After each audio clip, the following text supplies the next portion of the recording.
Hi, good morning everyone. We have today senior clinical psychologist Dr. Renu Bhatia with us. Ma'am, it's a pleasure to be here. Hello, hi. Yeah. So she'll be sharing some very useful and important inputs for you so that it can be utilized in your daily lives and when you are going and thinking about seeking counseling or psychotherapy.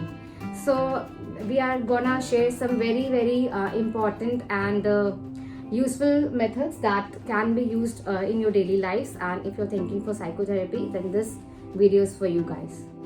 So ma'am, my first question is, there's a very chaotic thought process between people. They are not able to distinguish between psychotherapy and counseling.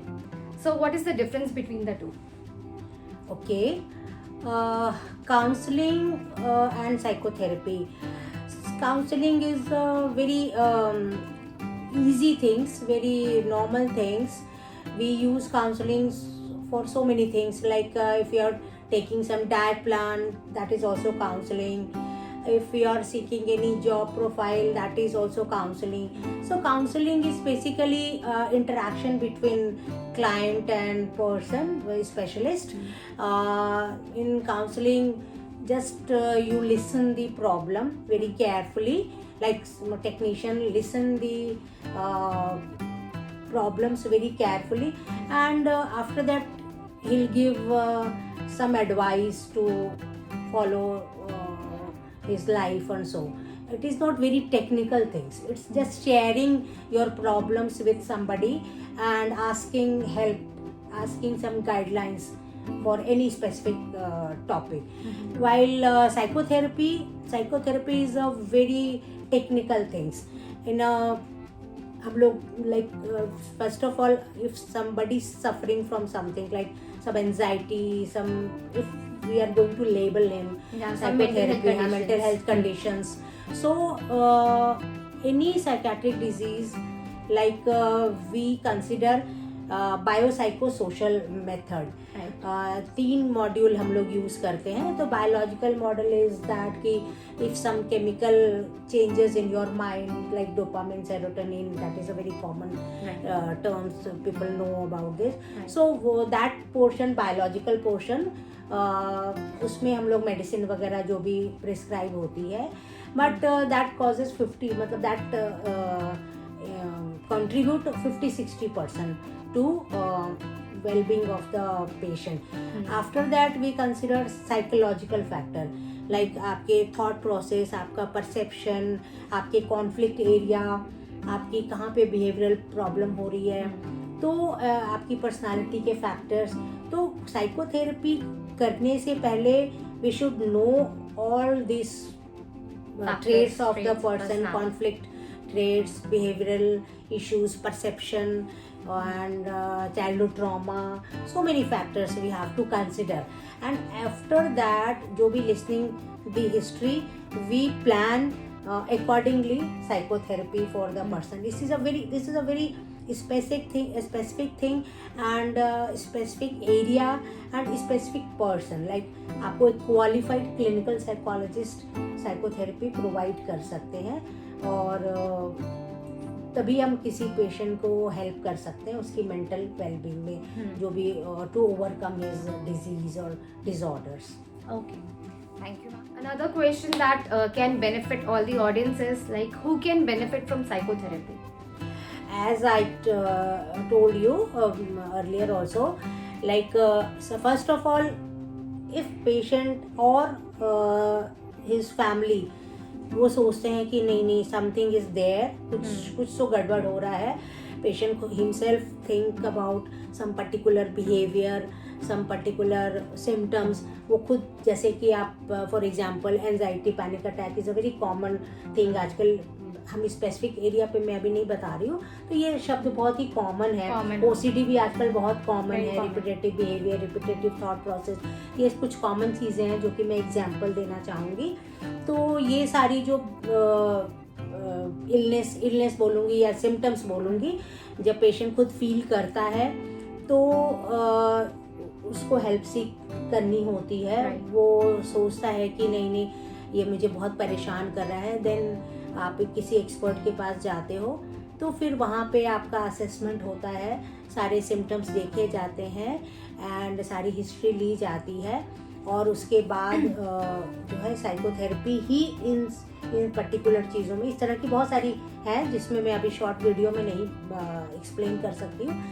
ये example मैंने दिया कि ये सारी problems जो है इसमें psychotherapy की बहुत ज़्यादा ज़रूरत होती है। मेडिसिन का रोल है लेकिन बहुत ज़्यादा न्यूरोटिक डिजीज़ जिसको बोलते हैं उसमें साइकोथेरेपी का बहुत ज़्यादा रोल है। बिना साइकोथेरेपी की भी आप ठीक हो ही नहीं सकते, बिकॉज कि ये जो मैंने एक दो भी एग्जाम्पल दिए हैं इनकी तो हिस्ट्री में ही बहुत सारी चीज़ें होती हैं जिसकी वजह से ये पैनिक अटैक होते हैं या ओसीडी की प्रॉब्लम होती है। तो अगर हम इनकी हिस्ट्री लेंगे, चाइल्डहुड प्रॉब्लम्स लेंगे तो उसकी वजह से ये सारी चीज़ें होती हैं, तो उसको हील करने में साइकोथेरेपी का बहुत ज़्यादा रोल है। बिना साइकोथेरेपी के ये बीमारियां टोटली ठीक हो ही नहीं सकती। So ma'am, who can benefit from psychotherapy? Like वही just मैंने the बताया mental कि- ill patients, like हाँ, ये साइकोथेरेपी जो है पर्टिकुलर मेंटल हेल्थ में ही यूज़ होती है। काउंसलिंग जो है वो normal day to day life में आपकी कोई भी प्रॉब्लम्स हैं, आप कहीं पे स्टक हो गए हो, कभी आप डिसीजन नहीं ले सकते हो, तो वहाँ पे काउंसलिंग की ज़रूरत होती है। लेकिन एक पर्टिकुलर जो डिजीज़ होती हैं, डिसऑर्डर्स होती हैं, पर्सनालिटी डिसऑर्डर, जहाँ पे आपको बिहेवियर मॉडिफिकेशन की ज़रूरत है, कॉन्फ्लिक्ट के ऊपर काम करने की different ज़रूरत modalities, है ना। आप जैसे बता पूरा रहे हैं। आपके जो भी ट्रेड्स आपको आपके पता चलेंगे, जहाँ पे आपके परसेप्शन को चेंज करना है, तो वहाँ सारी चीज़ों में साइकोथेरेपी की ज़रूरत होती है। तो हो सकता है कि साइकोथेरेपी ऐसे हम ऐसे लेमैन नॉर्मल के गैदरिंग में जाके हम साइकोथेरेपी नहीं कर सकते हैं। वो पर्टिकुलर एरिया होता है जिसके ऊपर हमें क्लिक करना होता है। काउंसलिंग तो हम जनरल जगह पे भी हम लोग कर सकते हैं counselling. So my another question is there any proper setup for conducting the psychotherapy? Yes, of course. Psychotherapy 1-to-1, most of the psychotherapy 1-to-1 होती है।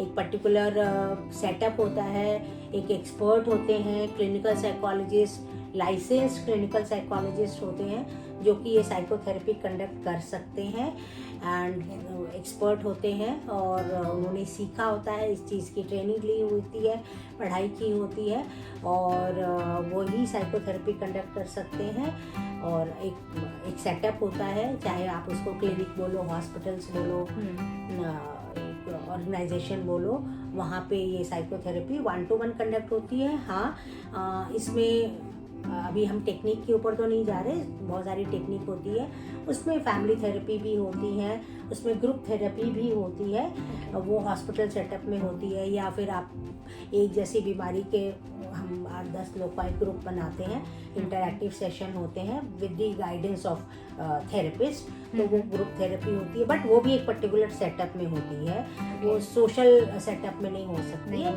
एक क्लिनिकल एक पर्टिकुलर सेटअप में होती है साइकोथेरेपी। फैमिली थेरेपी में भी ये होता है कि अगर हमें लगता है कि फैमिली इंटरवेन की ज़रूरत है तो we call the family people and उसके बाद हम उनके साथ सेशन करते हैं, इंटरेक्शन करते हैं एंड सजेशन देते हैं, तो वो फैमिली थेरेपी भी होती है। Otherwise it is 1-to-1 individual होती है। So ma'am, the next question is like, what are the barriers that we face while we conducting psychotherapy or counseling in Indian context? This is a very important question, very important, which I'm facing since 30 years. I'm struggling in this field.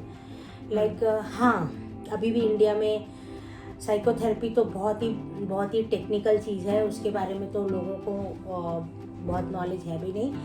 अब चूँकि अब Google का ज़माना हो गया है, अब थोड़ी सी जनरेशन, थोड़ी अवेयरनेस है, तो काउंसलिंग शब्द जो है वो तो फिर भी कॉमन है, लोग काउंसलिंग के लिए थोड़ा रेडी हो जाते हैं। साइकोथेरेपी तो अभी लोगों को समझ नहीं आती है। मेरे क्लिनिक में भी मुझे बहुत एक्सप्लेन करना पड़ता है कि बातचीत से इलाज करना, तो जब मैं ये शब्द यूज़ करती हूँ कि बातचीत से इलाज करना, तो वो कहते हैं अरे बातचीत तो घर पे भी बहुत होती है, बातचीत तो मेरे दादाजी भी ये बात समझाते हैं, मेरे मम्मी भी समझाते हैं, मेरे पापा भी समझाते हैं, मेरे अंकल भी समझाते हैं, तो वो ये सोचते हैं कि अरे बातचीत के पैसे कौन देता है ना। तो सबसे बड़ा, क्योंकि I am working in a private setup, तो ऑब्वियस है कि it's a charging thing and it's a costly thing. क्योंकि ये टाइम कंज्यूमिंग चीज़ है, 1 से 1.5 घंटे का एक सेशन हो जाता है, तो ऑफ कोर्स पेइंग तो होता ही है, तो उसमें लोग अभी भी हेजिटेट होते हैं इतना मनी खर्च करने के लिए। तो ये सबसे बड़ा बैरियर है कि बातचीत के लिए पैसे कौन देता है। बातचीत तो घर में भी लोग समझाते हैं, इंडिया में तो पार्क में बैठे बैठे भी लोग आपको काउंसलिंग कर देते हैं, मेट्रो में बैठे बैठे भी काउंसलिंग कर देते हैं। और जो साइकोथेरेपी शब्द है दैट इज़ तो वेरी टेक्निकल, वो तो बिल्कुल मुझे लगता है कि हमारी पॉपुलेशन में 10% लोगों को भी साइकोथेरेपी नहीं पता होगा, नहीं ही पता है बहुत। बस आजकल जैसे मैंने बताया पैनिक अटैक ओसीडी है, थोड़ा सा लोग सोचते हैं, या हाँ कहीं से लोगों को ये जानकारी मिलती है कि मेडिसिन खाने के बहुत सारे साइड इफ़ेक्ट होते हैं, आप एडिक्ट हो जाते हो, तब वो खुद से आते हैं तो कहते हैं कि भाई मुझे तो सिर्फ काउंसलिंग से थेरेपी से ठीक होना है, मुझे दवाई नहीं खानी है। तो ऐसी बहुत कम ऐसी पॉपुलेशन है। वो भी अब अगर मान लो एक बिजनेसमैन है, हमारी जो पॉपुलेशन हमारे पास आते हैं लोग बिजनेसमैन हैं, हाउसवाइफ हैं, तो उसमें साइकोथेरेपी में क्या होता है कि एक IQ लेवल, एक इंटेलेक्चुअल लोग भी मुझे चाहिए। जैसे फॉर एग्जांपल एक one of the technique is CBT है, कॉग्निटिव बिहेवियर थेरेपी। अगर आई एम यूजिंग तो मैं उसको एक कम पढ़े लिखे लोगों को मैं CBT नहीं एक्सप्लेन कर सकती हूँ कि क्या होता है, कॉग्निशन क्या होता है, मैं उसको कैसे समझाऊँ, कॉग्निशन में क्या बिलीफ सिस्टम है, बिलीफ सिस्टम क्या होते हैं, मैं कैसे समझाऊँ। तो उसमें एक कैटेगरी होती है कि एक particular IQ, particular intellectual people को ही मैं ये थेरेपी REBT, DBT, ये पर्टिकुलर एक होती है जो पॉपुलेशन जिसके ऊपर हम ये कंसिडर कर सकते हैं। अगर एक हाउसवाइफ है, 8वीं 10वीं पास है, सारी ज़िंदगी हाउस में कर रही हैं, बिजनेसमैन है, बिजनेस कर रहे हैं, उनको मैं ये थेरेपी नहीं एक्सप्लेन कर सकती हूँ और वो नहीं समझ पाएंगे एंड उसको फिर अपनी लाइफ में इम्प्लीमेंट नहीं कर पाएंगे, है ना। तो इसलिए हमें चॉइस करना पड़ता है। अभी तो बहुत है, आई थिंक कि अगले 30-40 साल लग जाएंगे इस चीज़ों को, इस चीज़ों को।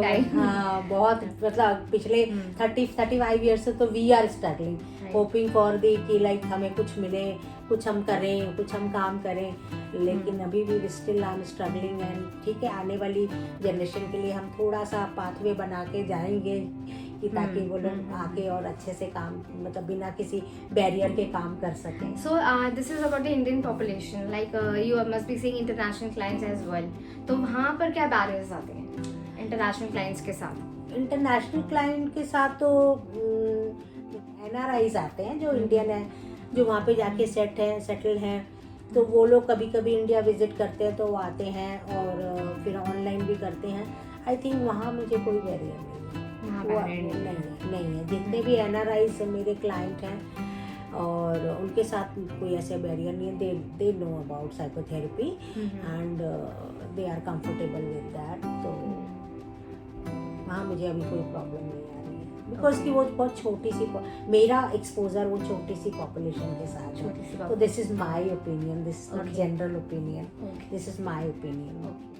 So, ma'am, one last thing that I want to ask you, like you mentioned about psychotherapy, you mentioned about generic population and the overall Indian and the international population. So, what is the message you want to give to our audience, like who are thinking about seeking psychotherapy, who are struggling with psychotherapy, or who are having the thoughts of seeking psychotherapy but they don't have the idea to how to get through this?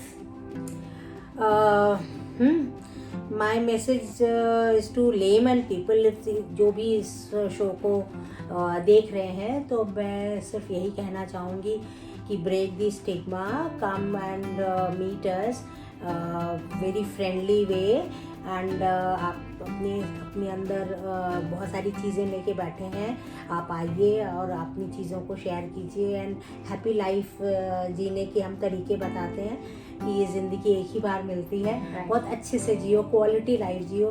बस total सार ये है कि बस हम ये चाहते हैं कि आप क्वालिटी लाइफ जिए, बहुत खुशी वाली ज़िंदगी जिए, और वो खुशी ज़िंदगी जीने के लिए जो बहुत सारी आपकी लाइफ की चीज़ें हैं उनको सब कुछ हम वॉश करके एंड आपको बहुत हल्की, बहुत खूबसूरत ज़िंदगी देना चाहते हैं। तो हम चाहते हैं कि प्लीज़ आप आइए अपनी स्टिग्मा को, अपने बैरियर को तोड़कर, एंड हम we are there for you. हम आपकी हेल्प करेंगे और आपकी अच्छी ज़िंदगी जीने में आपकी बहुत सहायता करेंगे। Please come. Thank you, ma'am. Thank you so much for sharing your inputs, and it was a lovely session, short session with you, so that I think that we audience can benefit from your things that we have Sure. discussed in this Sure. short podcast. Thank you so much, ma'am. You are most welcome.